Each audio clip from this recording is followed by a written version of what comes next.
పల్లం రాజు ఎవరిని మా పార్టీ మీ పార్టీ ఎవరు అక్రమంగా నిర్మాణాలు చేపట్టినా ఎఫ్టీఎల్ పరిధిలో బఫర్ జోన్లో ఎవరు నిర్మాణాలు చేపట్టినా చర్యలు తీసుకున్నటువంటి పరిస్థితి కనిపిస్తుంది. ఇప్పుడు తాజాగా అధికారులకు సంబంధించి చాలామంది హైకోర్టు కూడా కొన్ని సూచనలు ప్రశంసిస్తూనే కొన్ని వ్యాఖ్యలు చేసింది. అసలు అధికారులు ఎవరైతే ఉన్నారో వారికి తెలియదా బఫర్ జోన్ అని ఎఫ్టీఎల్ అని ఎందుకు అనుమతులు ఇచ్చారు, వారిపై చర్యలు ఏవి అని ప్రశ్నించిన నేపథ్యంలో చాలా వరకు కూడా అధికారులపై కొంతమంది మేము మాకే ఉంది అధికారులు పర్మిషన్ ఇవ్వడంతోనే మేము కట్టుకున్నామని చెప్తున్నటువంటి పరిస్థితి. అందుకే అధికారులపై కూడా కొరడా జులిపించింది. 6 ఎవరైతే ఉన్నారో వారికి సంబంధించి కూడా చర్యలు తీసుకున్నటువంటి పరిస్థితి, క్రిమినల్ కేసులపై నమోదు చేసినటువంటి పరిస్థితి కనిపిస్తుంది. సో ఇదే ప్రధానంగా ఈరోజు డిబేట్ పాయింట్లో చర్చిద్దాం. మనతో పాటు కాంగ్రెస్ పార్టీకి సంబంధించి జ్ఞాన్ సుందర్ గారు కాసేపట్లో జాయిన్ కాబోతున్నారు. అలాగే బీఆర్ఎస్ పార్టీకి సంబంధించి వివేక్ గారు మనకి జూమ్లో సిద్ధంగా ఉన్నారు. అలాగే బీజేపీ పార్టీకి సంబంధించి క్రాంతికిరణ్ గారు, అలాగే అనలిస్ట్ పాపిరెడ్డి గారు కూడా జాయిన్ అయ్యారు. వారందరికీ కూడా ముందుగా నమస్కారం. హైడ్రా ముందు నుంచి మనం చూస్తున్నట్టే హైడ్రా ఎంత హైప్ క్రియేట్ చేస్తుందో అంతే అనుమానాలు, ప్రశ్నల్ని, చాలా వరకు ఫిర్యాదులు కూడా తీసుకొచ్చింది. సో హైడ్రా అనేది తెలంగాణ రాష్ట్ర రాజకీయాల్లో సైలెంట్గా ఉన్నటువంటిది, ఒకసారి ఒక ప్రకంపనం అని చెప్పుకోవచ్చు. ప్రధానంగా కాంగ్రెస్ పార్టీకి సంబంధించి స్టార్ట్ చేద్దాం అనుకున్న జ్ఞాన్ సుందర్ గారు ఇంకా రాలేదు.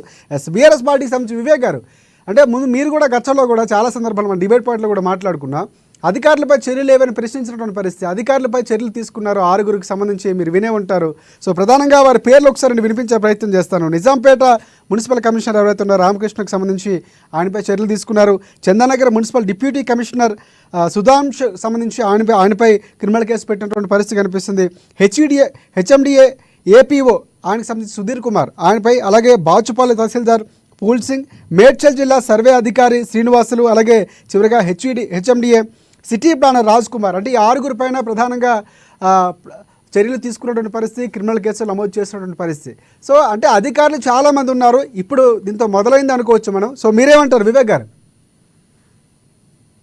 ఈరోజు సార్ అమ్మాన్ న్యూస్ ప్రేక్షకులందరికీ కూడా నమస్కారాలు, దాంతో పాటు ఈ ప్యానెల్లో ఉన్నటువంటి పెద్దలందరికీ కూడా నమస్కారాలతో ఈరోజు హైడ్రా పేరు మీద కాంగ్రెస్ ప్రభుత్వం అనేది ఒక హైడ్రామా చేస్తా ఉంది.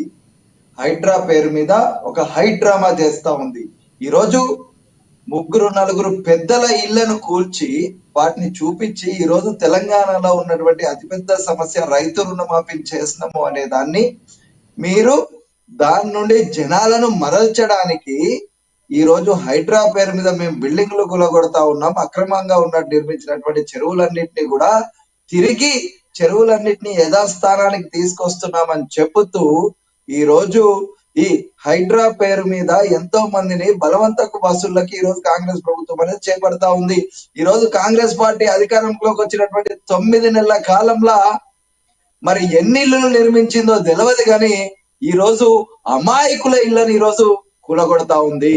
ఈ రోజు మీరు సీఎం రేవంత్ రెడ్డి సోదరుడు తిరుపతి రెడ్డి గారు ఇల్లు కట్టుకుంటే ఆయనకు మాత్రం మీరు ఇల్లు కూల్చేయండి, మీ ఇల్లు కూల్చేయడానికి మీకు నోటీస్ ఇస్తున్నాం, మీరు వారం రోజుల నుండి మీరు నెల రోజుల వరకు కూడా మీకు టైం ఇస్తున్నాం, ఈ టైం లోపల మీరు కూల్చేయండి అనేమో వాళ్ళకి చెప్తారు. ఎవరైతే పాపం బీద వాళ్ళు, అట్టడుగు వర్గాలకు చెందినటువంటి ప్రజలు, దివ్యాంగులు ఇల్లు నిర్మిస్తే ఈ రోజు మహబూబ్ నగర్ ప్రాంతంలో అర్ధరాత్రి ఈరోజు 75 ఇళ్లను కూల్చేసారు. అందులో 25 ఇల్లులు దివ్యాంగులే. ఈ రోజు రేవంత్ రెడ్డి సోదరునికైతేనేమి, ఓవైసీ సోదరులకైతేమి ఈ రోజు వాళ్ళకి నోటీసులు ఇస్తారు. మరి ఎందుకు ఇదే బడుగు బలహీన వర్గాలకు చెందినటువంటి, అట్టడుగు వర్గాలకు చెందినటువంటి ప్రజలకు బీద బిడ్డలు కట్టుకున్నటువంటి ఇళ్లను నేరుగా కూల్చేస్తారు? ఒక్కొక్క ఇల్లు ఈ రోజు 20 నుండి 40 సంవత్సరాల క్రితంలో నిర్మాణాలు జరిగినాయి. 20 సంవత్సరాల కింద ఈ రాష్ట్రంలో ఎవరు అధికారంలో ఉన్నారండి? ఎవరు అధికారంలో ఉన్నప్పుడు ఈ నిర్మాణాలు చేపట్టిరండి? ఎప్పుడు జరిగినాయండి ఈ నిర్మాణాలు? పూర్తి స్థాయిలో ఈ రోజు తెలంగాణ రాష్ట్రంలో వాళ్ళు ఏదైతే ఆగస్టు 15 వరకు రైతు రుణమాఫీ అనేది చేసినా అని చెప్పుకున్నారో, ఆ రైతు రుణమాఫీ అనేది 22 లక్షల మంది రైతులకి రైతు రుణమాఫీ జరగలేదు. కాబట్టి ఈ రోజు డైవర్షన్ పాలిటిక్స్ కి ఈ రేవంత్ రెడ్డి గారు, ఈ కాంగ్రెస్ ప్రభుత్వం అనేది చర్యలు తీసుకుంటా ఉన్నది. మరి ఈ రోజు హైడ్రా పేరు మీద మీరు చేస్తా ఉన్నారు కదా, నిర్మాణాలు కూలగొడతా ఉన్నారు కదా. ఇగోండి పక్కనే మీ నుండి ఎమ్మెల్యే పోటీ చేసిండు, ఎవరు, కిచ్చన్న గారి లక్ష్మారెడ్డి గారు. మరి ఆయన పెద్దగా భారీ ఒకటి నిర్మాణం చేసిండు. చెరువులో కాంగ్రెస్ నేత వెంచరు. మరి ఇగోండి ఈ కాంగ్రెస్ నేత వెంచర్లకు సంబంధించినవి కనబడేయండి మీకు. ఈ రోజు ఆయన చేసినటువంటి నిర్మాణాలు చూపిస్తున్న కిచ్చన్న గారు లక్ష్మారెడ్డి గారు ఇక్కడే పక్కనే మా ఎమ్మెల్యేగా పోటీ చేశారు. ఇదిగోండి ఆయన అక్రమంగా నిర్మించినాయి. ఈ రోజు మీకు పొంగిలేటిది కనబడదు, వివేక్ గారిది కనబడదు. ఎవరైతే మీ ప్రభుత్వంలో ఉండే వాళ్ళే కనబడాయి. పేదోళ్ళ మీదనే పడతారు, పెద్దోళ్ళను వదిలి పెడతారు. ఈ రోజు ఎందుకు వచ్చిండు రాబర్ట్ వాద్రా, సోనియా గాంధీ అల్లుడు? మీరు వసూలు చేసినటువంటి డబ్బులు పట్టుకొని పోవడానికి వచ్చిండు. మీకు ఇప్పుడు అక్కడ పోటీ చేస్తారు కదా కేరళ, వయనాడ్ల, మళ్ళా పోటీ చేయడానికి డబ్బులు కావాలి కదా మీకు.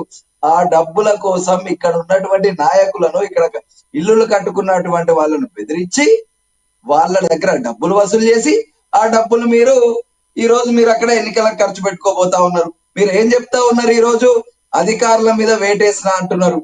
6 అధికారుల మీద చర్యలు తీసుకోమని హైడ్రా వాళ్ళ మీద కేసులు బుక్ చేయమని ఇచ్చింది. ఒక నీతి నిజాయితీ పరుడైనటువంటి ఐపీఎస్ ఆఫీసర్ ఏవి రంగనాథ్, ఆవుల వెంకట రంగనాథ్ గారిని అడ్డం పెట్టుకొని ఈ రోజు ఎన్నో ఆకృత్యాలకు పాల్పడతా ఉంది ఈ ప్రభుత్వము పెద్దోళ్లకు లాభం చేయడానికి పేదోళ్ళ పొట్ట కొడతా ఉంది. ఈ రోజు చాలా చెరువులు ఉన్నాయండి, చాలా చెరువులు ఉన్నాయి. ఈ చెరువులన్నింటినీ కూడా మీరు చేస్తున్న దాన్ని మేము స్వాగతిస్తున్నాం. ఈ స్వాగతించే క్రమంలో మరి కాంగ్రెస్ నాయకులకు సంబంధించిన ఎందుకు మీరు చేస్తలేరు? కాంగ్రెస్ నాయకులకు సంబంధించినటువంటి పూర్తి స్థాయిలో వాళ్ళ నిర్మాణాలు ఇట్లున్నాయి. వాళ్ళ నిర్మాణాలను కూడా కూల్చేయాలి కదా. వివేక్ గారు ఒకసారి మీ ప్రశ్నల వర్షం పూర్తిగా కాంగ్రెస్ పార్టీకి సంబంధించి మనకి